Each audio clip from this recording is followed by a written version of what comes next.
హైదరాబాద్ సిటీలో వేలల్లో సీసీ కెమెరాలు అయినా దుండగులు రెచ్చిపోతూనే ఉన్నారు. దొంగతనాలు, దోపిడీలు జరుగుతూనే ఉన్నాయి. కొన్ని కేసుల్లో నేరగాళ్లు పట్టుబడినా మరికొన్ని కేసులు ఇంకా మిస్టరీగానే ఉంటున్నాయి. మొన్నటికి మొన్న 3 రోజుల క్రితం హైదరాబాద్ నడిబొడ్డులోని కోఠీలో దొంగలు హల్చల్ చేశారు.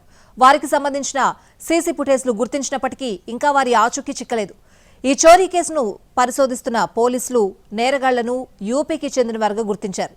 వారిని పట్టుకునేందుకు 2 టీమ్స్తో యూపీకి వెళ్లారు. హైదరాబాద్ కోటిలోని ఎస్బీఐ ఏటీఎం వద్ద కాల్పులు, చోరీ కేసులో దుండగుల వేట కొనసాగుతోంది. కోటిలోని ఎస్బీఐ ఏటీఎం వద్ద 3 రోజుల క్రితం తెల్లవారుజామున 6:53 నాంపల్లికి చెందిన రిన్షాద్ ఏటీఎం డిపాజిట్ మిషన్లో డబ్బులు డిపాజిట్ చేయడానికి వచ్చాడు. అప్పటికే 2 గుర్తు తెలియని దుండగులు ఆ ఏటీఎం సెంటర్ వద్ద ఎదురు చూస్తున్నారు. రిన్షాద్ తన 2-వీలర్ ని ఆపి బ్యాగ్తో లోపలికి వెళ్లేందుకు ప్రయత్నం చేశాడు. అదే సమయంలో దుండగులు అతన్ని అడ్డగించారు. రిన్షాద్ భుజానికి ఉన్న బ్యాగును లాక్కునేందుకు ప్రయత్నం చేశారు. దీంతో రిన్షాద్ వారిని అడ్డుకోవడానికి ప్రయత్నించగా అప్పటికే తమ వెంట తెచ్చుకున్న తపంచాతో దుండగుల్లో ఒకరు బెదిరించారు. అయినా బ్యాగును రిన్షాద్ వదలకపోవడంతో 2 రౌండ్లు కాల్పులు జరిపారు. ఒక రౌండ్ బుల్లెట్ రిన్షాద్ కుడికాలి మోకాలి కిందికి దూసుకుపోయింది. మరొకటి మిస్ఫైర్ అయ్యింది.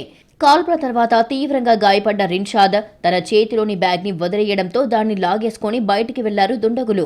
అంతేకాదు, తాము పారిపోయేందుకు రిన్షాద్ తీసుకువచ్చిన 2-వీలర్ ని ఉపయోగించారు. కోటి నుంచి ఉమెన్స్ కాలేజ్ మీదుగా కాచిగూడ వరకు చేరుకున్నారు. అనంతరం కాచిగూడ సమీపంలో బట్టలు మార్చుకున్నారు. అక్కడే రిన్షాద్ 2-వీలర్ ను కూడా వదిలేశారు. ఆ తర్వాత కాచిగూడ నుంచి కాచిగూడ రైల్వే స్టేషన్ కు ఆటోలో వెళ్లారు. కాచిగూడ రైల్వే స్టేషన్లోకి వెళ్లి మళ్లీ తిరిగి వచ్చారు.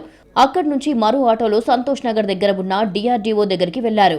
అక్కడ ఆటో దిగి కొద్ది దూరం నడిచి మరో ఆటో తీసుకుని బార్కాస్ వరకు వెళ్లారు. ఇలా సంఘటన స్థలం నుంచి 2-వీలర్తో పాటు 3 ఆటోలను చేంజ్ చేశారు దుండగులు. ఇలా పోలీసులకు చిక్కకుండా పగడ్బందీగా చాకచక్యంగా వ్యవహరించారు 2 దుండగులు. కోటిలో కాల్పుల ఘటన జరగడానికి ముందు హైదరాబాద్లోనే 2 దుండగులు షెల్టర్ తీసుకున్నట్లుగా గుర్తించారు.